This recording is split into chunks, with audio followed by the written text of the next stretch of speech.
All right, y'all. So I know I made a video already talking about my equipment that I use, my YouTube setup, but I thought I'd do another one that was a little bit more in depth. That talked about why I like these products that I use and why I chose the products that I chose. By the way, everything can be found in ChazzingsFavoriteThings.com. It will also be in the description below. Just go to camera gear. All right, let's kick it off. All right, so first things first, let's start with a little advice. My personal advice to the average YouTuber, someone looking to get started, you don't need all of this equipment, and I know you see that and hear that all the time, but you truly honestly don't need it to get started. When I say that, I mean, don't wait to get the footage to get started. Get started, and then as you get the money, your budget increases, purchase the items that you need to. But all you need right off bat is your phone. You can record with your phone. Your phone has audio. If you go to my beginning videos, I used to always record my audio with my phone before I had a microphone. Even though I was using a camera, I was doing the audio with this, so it does not sound bad at all. You can definitely record it with your phone. I would say do that versus stopping and waiting for all this equipment. So if you're ready to invest in audio, let's start with that. First thing is my mic that is right above me. It is the Movo mic. It's $39. I was deciding between that and the Rode mic, which is way more expensive. And as you see, this is literally what I'm recording on right now. It's perfect. It works fine. Like, this is legit. So $39, the Movo mic. I chose this because it was budget friendly, and I also watched a ton of videos at the time. Thankfully, shout out to all the people who did the videos where they were comparing it to the Rode mic. They were doing the sound and the audio with it. Thankfully, this one guy even took the mic outside. He did it with wind, and this is just a legit good mic. I've had this for over a year now. It's lasting long, budget friendly. I highly recommend it. The next thing, which I absolutely love, I talk about it all the time, is my GVM light. I am shooting it right now. Shooting with that light in the nighttime. It is, I don't even want to tell you what time it is. It's the AM actually, like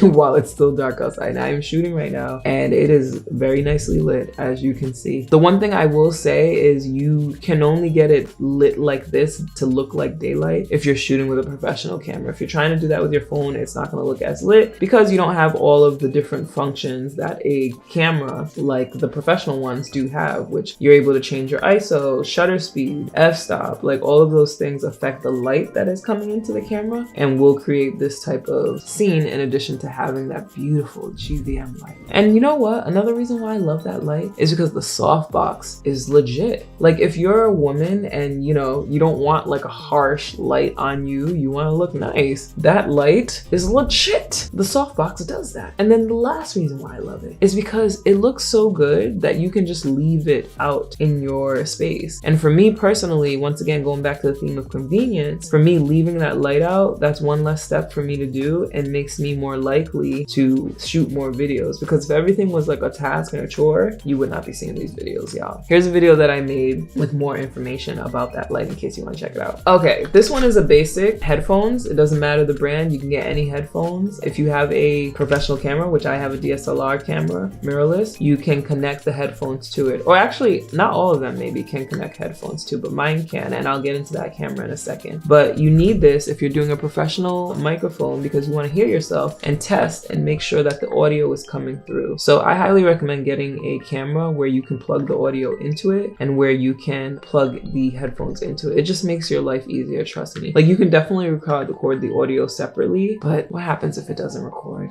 Huh? Now you just wasted all your time. And once again, what's the theme? Convenience.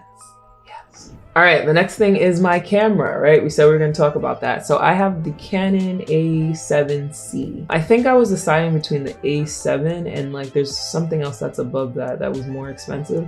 But this A7C like is legit, it does it. So if you wanna know why I chose the Sony camera, I'm literally gonna read down a list of notes that I kept here about why I wanted this camera. It was important for me to upgrade to a new camera, I will say that, because with my old camera, we had reached a point, it was the Canon 7D, we had reached a point where I was no longer able to sync accessories to them. I couldn't purchase any more accessories. They were no longer making things for that camera. I chose this Sony camera because one, I like the fact that you could customize the menu. There's a button that you could press to find whatever it is you're usually going to. That's helpful for me. So if like, I'm often formatting the card, right, to clear it. I'm often changing the frames per second. I'm often changing the coloring and things like that. And so I was able to create a custom menu that has all the things that I usually go to so I can just have a quicker situation and I don't have to remember like, oh, what is this? What is that? What is this? Because cameras are not my first thing. Remember, I'm a producer. I'm just learning cameras now. I also like the fact that it had the selfie monitor so that I could see myself. That was great. And I can flip the monitor and turn it around, or I can flip it and I could see it from this end if I wanted to watch it through there. I just use my laptop because it's a bigger screen. I can more clearly see myself and not have any surprises, like makeup surprises and things like that when I download or upload the footage. It was very important to me to have a camera that had autofocus, which most cameras do now, but that was very important to me. So it was important for me to have a camera that I could grow into. This one has 4K and 120 frames per second. I don't know what the upcoming years have in store, you know? So like while we're slowly but surely moving into 4K, I don't know if a big brand partner is gonna want 4K footage. So I wanted to make sure that I had a camera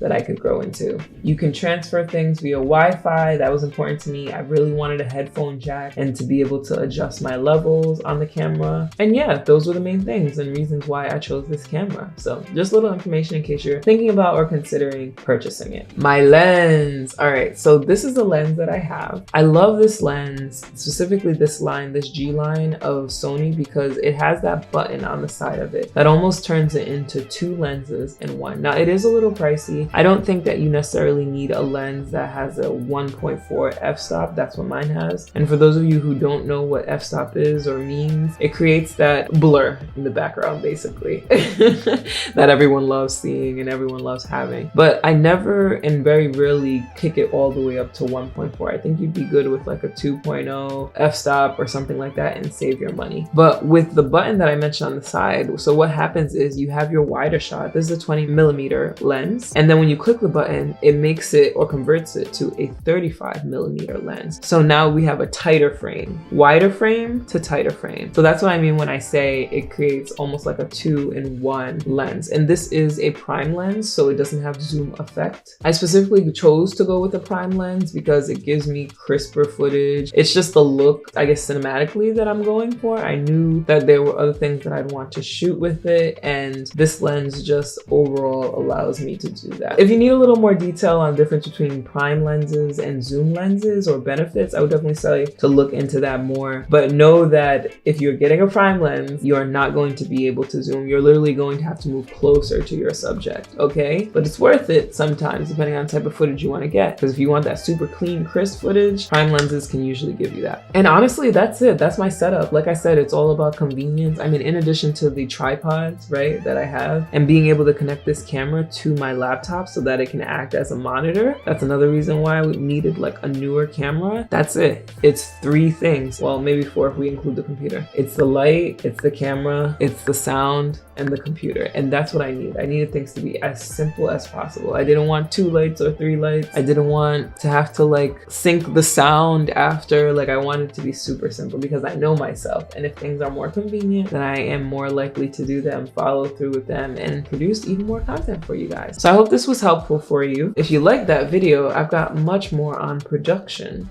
right here.